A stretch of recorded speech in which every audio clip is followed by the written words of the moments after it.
ketemu lagi nih para host paling kece sepanjang jalan kenangan. Robby Purba pakai H. Nah, sekarang nih pemirsa, Robby dan tim On The Spot masih berkesempatan berada di Jawa Timur, tepatnya di Kabupaten Banyuwangi. Beberapa waktu yang lalu, kalau Anda masih ingat nih, saya dan tim On The Spot sudah ke tempat ini untuk melihat fenomena alam yang luar biasa dan jarang ada di dunia, yaitu Blue Fire di Kawah Ijen. Tetapi, kemarin memang kita harus kecewa pemirsa, karena Blue Fire nggak bisa kita dapetin. Kecewa sih, ya karena kehendak alam, mau gimana lagi coba. Tapi nih pemirsa, kali ini saya masih berkesempatan buat berjalan-jalan di daerah Kawah Ijen, Jawa Timur. Selama pendakian, saya banyak sekali berpapasan dengan bapak-bapak yang memikul bongkahan benda berwarna kuning menyala. Ternyata, benda kuning itu adalah belerang mentah yang akan diolah nantinya. Pemirsa tahu nggak? Belerang-belerang inilah yang kerap digunakan sebagai bahan utama pembuatan sabun mandi dan juga aksesoris rumah yang cantik-cantik. Jadi penasaran nih pemirsa. Saya kepo abis tentang kehidupan para penambang ini.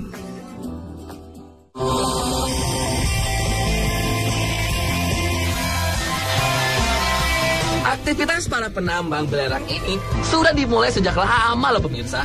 Konon dipercaya, kegiatan ini dimulai sekitar tahun 70-an. Dan bahkan nih, ada salah satu penambang yang telah mengabdikan hidupnya oleh pekerjaan ini hingga 40 tahun pemirsa. Wah, lama banget tuh ya.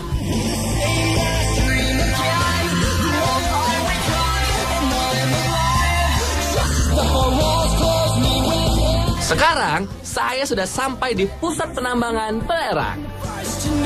Tempatnya pemirsa, tepat di tepi kawah Gunung Ijen.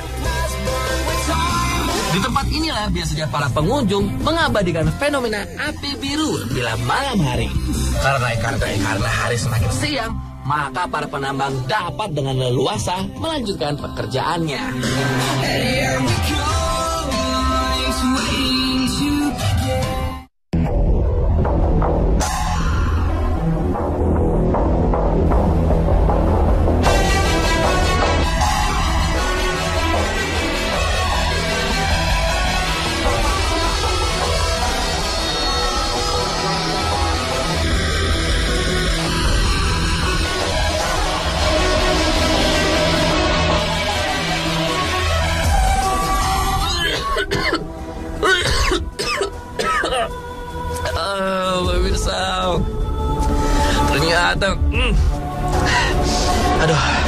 Ternyata begini ya rasanya bila menghirup gas belerang nih.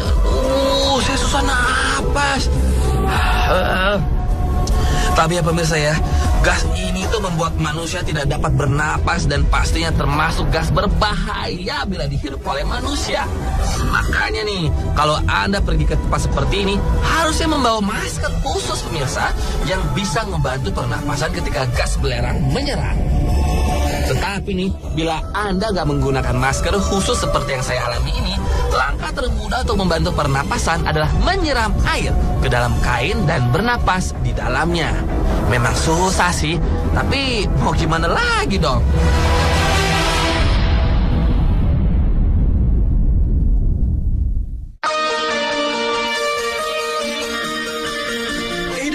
Penambang di Kawah Ijen ini adalah pekerjaan yang sangat berbahaya dan berat pemirsa.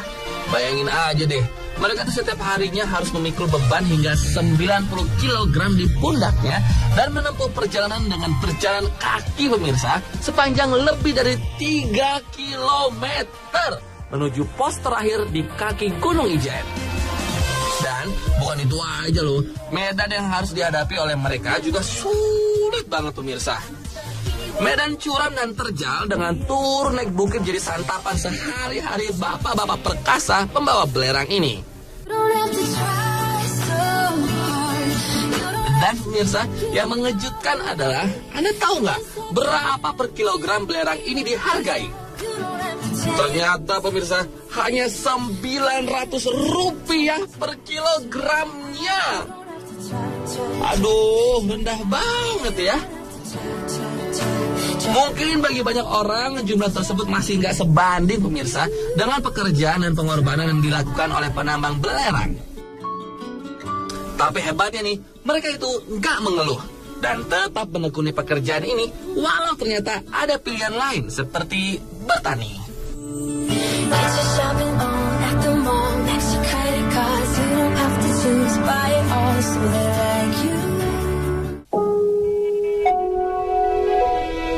Para penambang ini biasanya memulai pekerjaan mereka dari larut malam sekitar pukul 2 pagi hingga siang hari. Biasanya ketika tubuh sedang dalam kondisi fit, maka para penambang bisa 2 kali perjalanan naik dan turun menambang dan mengangkat belerang. Ih, bisa dihitung ya pemirsa, berapa kira-kira jauh dan beratnya beban yang harus dibawa dan dipikul para penambang ini.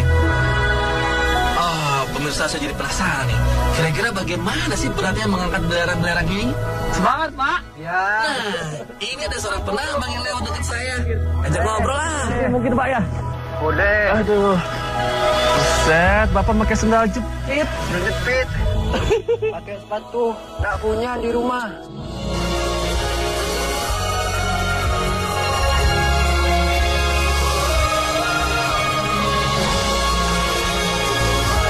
Kalau Robi coba pikul boleh, Pak? Ya, boleh.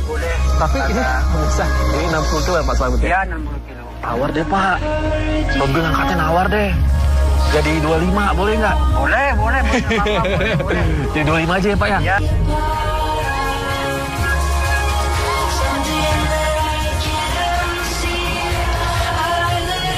Oke, Pak, saya coba ya, Pak ya. Ya. Bismillahirrahmanirrahim. Ini berapa kira-kira, Pak? 30. 30. Pemirsa. Belum jalan sih ini, gua kuat sih memang. Lagi Purba saya membantu Pak Selamat untuk membawa bongkahan belerang seberat 30 kg. Kalau saya berhasil membawa ini ke pengecer ya, Pak. Ya. 30 dikali 1000. 30.000. Allahu Akbar. 30.000 doang. 30.000 doang. Ya Tuhan, susah apa cari duit. Ayo Pak, saya coba. Aduh, ayo Pak Selamat. Ya. Aduh, pundak saya pemirsa rasanya langsung mau putus. Sakit banget nih, aduh. Ternyata ngangkat beban belerang ini beratnya lebih dari yang saya kira pemirsa. Padahal saya udah minta diskon tadi, lo dikurangin sedikit sama Pak Selamat, tapi tetap aja deh keranjang ini terasa berat banget di pundak saya. Cuma deh nge-gym tiap hari. Masa gini aja susah sih, Rob.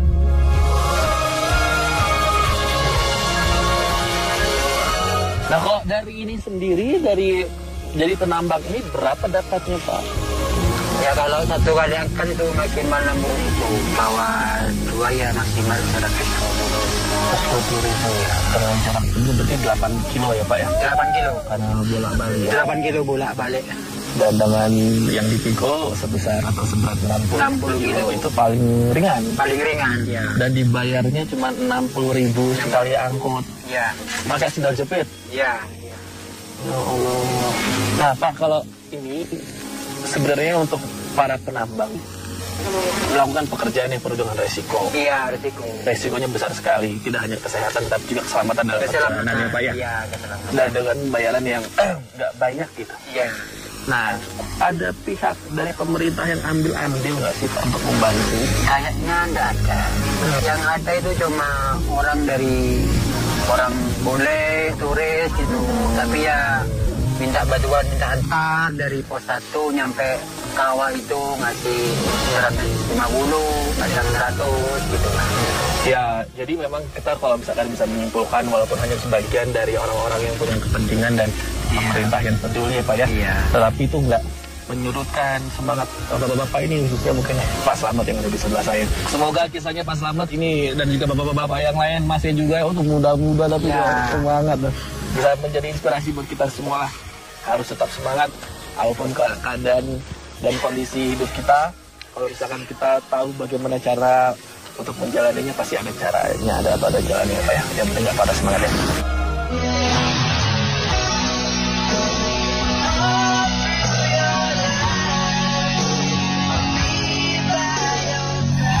ternyata kehidupan para penambang belerang ini tampaknya jauh ya dari kata sejahtera.